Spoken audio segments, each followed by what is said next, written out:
Hello lovelies, today we're talking about fall fashion trends that died in 2024 and what to wear instead. Let's define what I mean by dead trends. Number one is the simple economics principle of supply and demand. So what are brands and manufacturers more readily making for us consumers to purchase? So for example, Miu Miu is one of the most popular and relevant luxury brands for 2024. And if you look on their website right now and you go to handbags, you'll see a ton of different categories, maybe like 6 or 7. And we're talking about hobos, shoulder bags, top handle bags, and other categories. But nowhere do you see on there crossbody bags. And so in a previous video, I had covered that crossbody bags are a trend that died in 2024. Now, does that mean that you should throw your crossbodies away or never wear a crossbody? No, absolutely not. However, is there a big movement toward getting crossbody bags at the moment? No, there isn't. Looking for those little hints in the marketplace that kind of let you know that trends are kind of on the decline or that consumers are just not purchasing them. And number two is related to that because it's an economic principle of supply and demand. So right now I'm talking about supply, what manufacturers are putting out there. And the other piece of it, of course, is demand. And what happens a lot in fashion is that it's a little bit of a chicken and egg. Yes, manufacturers have to make what consumers are buying. And a lot of that has actually moved towards more functional fashion that makes sense, is more classic. But on the flip side, a lot of times we as consumers are heavily influenced by what brands and manufacturers and yes, influencers are pushing in our directions. So the best way that I can describe this is when you hear a song on the radio and at first you're like, whatever, like, I don't know why this is so popular. And then you hear it literally 50 more times on your commute. And eventually you're like, you know what, this is actually a great song. I love it. So it becomes a song that you, maybe not your favorite song, but a song that you certainly enjoy. Number two is what are fashion editors, influencers, our Pinterest boards, what are they all kind of telling us and influencing us as consumers? So it's kind of a dialogue back and forth. But if you remember the scene from The Devil Wears Prada, Miranda explains to us exactly how it is that we come to pick out that blue sweater. Cerulean blue. In the end, and that sometimes it's really not our choice, kind of like the way you must feel about forest green and burgundy right now. I recently went to the mall and literally forest green was shoved out the doors of every single store. So it felt like maybe I was picking a forest green sweater. In reality, it had been picked out for me months ago by some fashion editor, designer, manufacturer. And the third point is what makes it dead? To me, it's when I look at a picture or I look at my closet and it's kind of like a song, again, or a fragrance that it kind of takes you back and you're like, wow, this plaid shacket reminds me of fall 2021. And you kind of have memories in it. Oh, the pumpkin patch and this and that. And so it just feels dated even in your mind. And so there's some pieces that are certainly classic and that are gonna always be in and out of our closet or maybe a workhorse of our wardrobe, but there are some pieces that do start to feel a little bit more dated. So let's jump right in to what are the fashion trends that are dead in fall 2024. If you like these kinds of videos and you learned something today, make sure to hit the subscribe button. I've been a stylist on Instagram for the last 7 years, covered Paris and New York fashion weeks, interviewing designers, front row celebs, models, and street style as well. So I've been in the thick of the fashion world, but I'm also just a mom that's trying to get dressed in the morning. And so I love classic and functional style that is going to last and serve me season after season. The first one hurts because I feel like I really came into fashion when this trend was really, really happening. And it's the logo totes like Louis Vuitton, Fendi, Dior. So I feel like everybody got a bag that was heavily logoed, countless giveaways on Instagram. Everybody wanted the Never Full from Louis Vuitton. I think nearly everybody that I know has one. Everybody I see at the airport apparently has one as well. It just seems like a bag that we all kind of got on board. You know what? We want to be this secret girl club, then we should all get this bag. And I don't even know how I ended up never getting one. I think it just became overwhelming to me to see so many of them, but I was not guilt-free. I got this Fendi bag that kind of gives the same vibe, but I just needed it to be a little bit different. So I was definitely guilty of that. Why did this go out of style? A lot of it has to do with quiet luxury and a shift away from heavy logos, which I think is a very positive thing because there's so much logo fatigue and also comparing yourself to like the girl next door and do I have the bag? What we're seeing a lot more of is still totes. Totes are very relevant for fall 2024, but a movement towards something very classic and simple, streamlined, and something like this, which I showed in my last video that I got, and it still has a tag because I'm having still color indecision. They have them in a few different colors. This is by Anthropologie. $98. It looks a lot like the row bag and the cape bag that are just very simple. The slouchy tote that just feel like super drapey. We're going a lot more in this direction where you can't really tell exactly what the brand is. And I think that's really refreshing because there's not that pressure anymore of having to have logos all over your bag or your shoes or what have you, and tell everybody I have a ton of money and I have good taste. By the way, Louis Vuitton just dropped their new Neverfulls, and I'd love to hear what you think about those.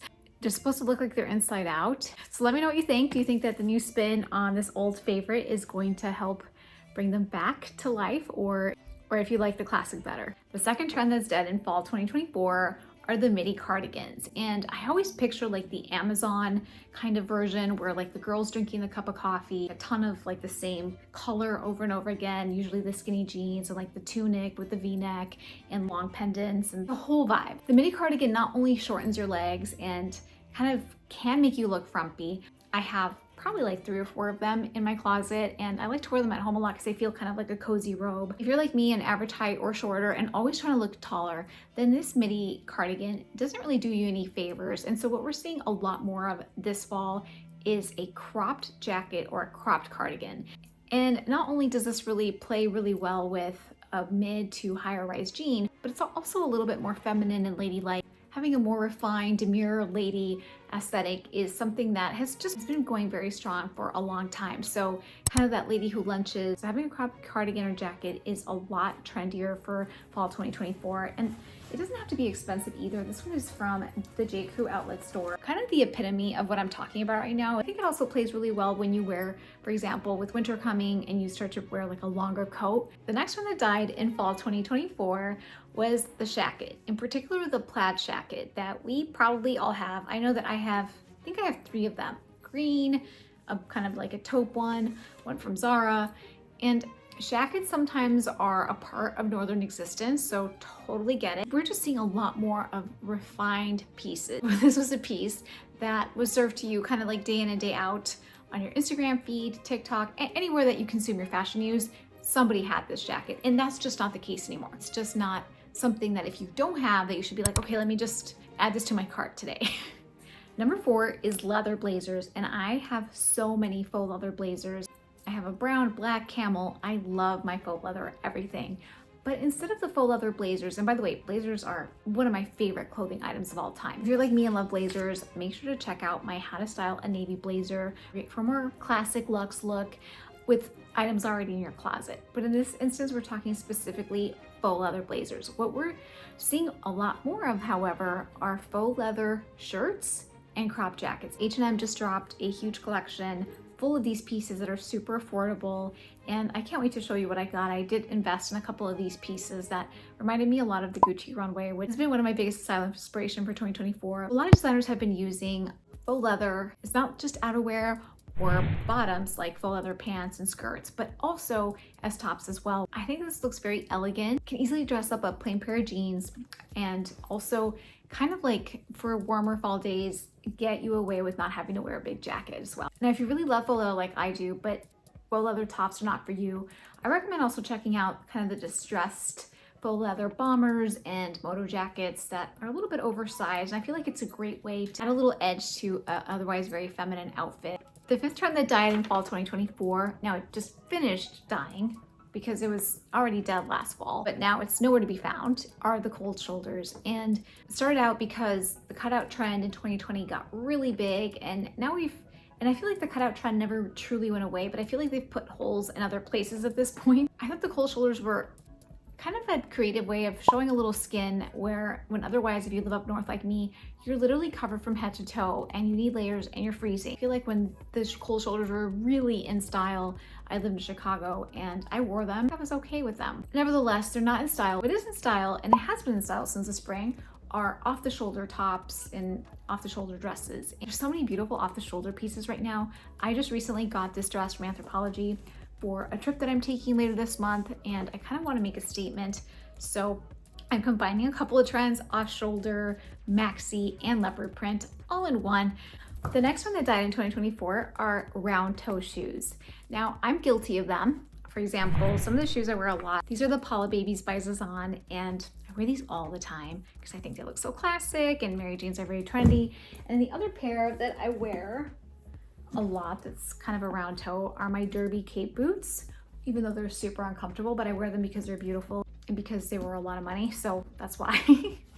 What are we seeing? We're seeing pointy toe because pointy toes elongate the leg and then they go really well with the slingback shoes, which if you don't have slingbacks by now, hammered into our heads that slingbacks are a great shoe for 2024. And then also square toes, and our round toe is gonna come back someday. You can bet on it. So hang on to them, or if they are what works for your foot. Like for example, I was a ballet dancer for 100 years and I have the worst bunion. So round toes for me, ironically, are probably what I should be wearing and what makes the most sense given my foot shape. If that is you and you're like, you know what, I need to put my bunion foot into a round shoe, then that's what you gotta do. The next trend is much more about what it is about now versus what it's not. And so in 2023, I think the jewelry that we were seeing was very dainty, very diminutive, tiny little drop and pearl earrings, and super minimalist necklaces, for example, like the ones that I have here, which I'm still wearing. We were seeing a lot of quiet luxury to like the nth level. And now we're seeing big pieces, big 80s earrings. And I love this trend because it kind of reminds me of watching my mom get ready as a little girl and remembering her like wearing these big kind of like bulbous earrings that just framed her beautiful face. I don't know, there's something nostalgic about it. So the key to these earrings are to finding, ironically, something that's not like real heavy gold, finding a nice piece of jewelry that is lightweight, because sometimes expensive means it has more actual gold in it and then it pulls your ear down. It makes your ear look like it's 120 years old. So you have to find something that's chunky but light. One brand that I really love is Arum. They have gorgeous gold-plated jewelry that is just absolutely stunning. I don't have earrings by them. I do have a gold necklace that nothing has ever happened to it. It still looks brand new. It still looks perfect. And so I think the quality is superb. Also, Christina Caruso makes amazing jewelry. I do have some big gold hoops by her. I haven't seen hoops in ages. And they're very lightweight, but they're very big. But she also has some big pieces that I think that if you're looking to add something chunky like that, it's a great brand to look at as well. And so we're just seeing a little bit more of a statement, or those giant like pendants that just, if you do the wrong move, like they're gonna knock your tooth out.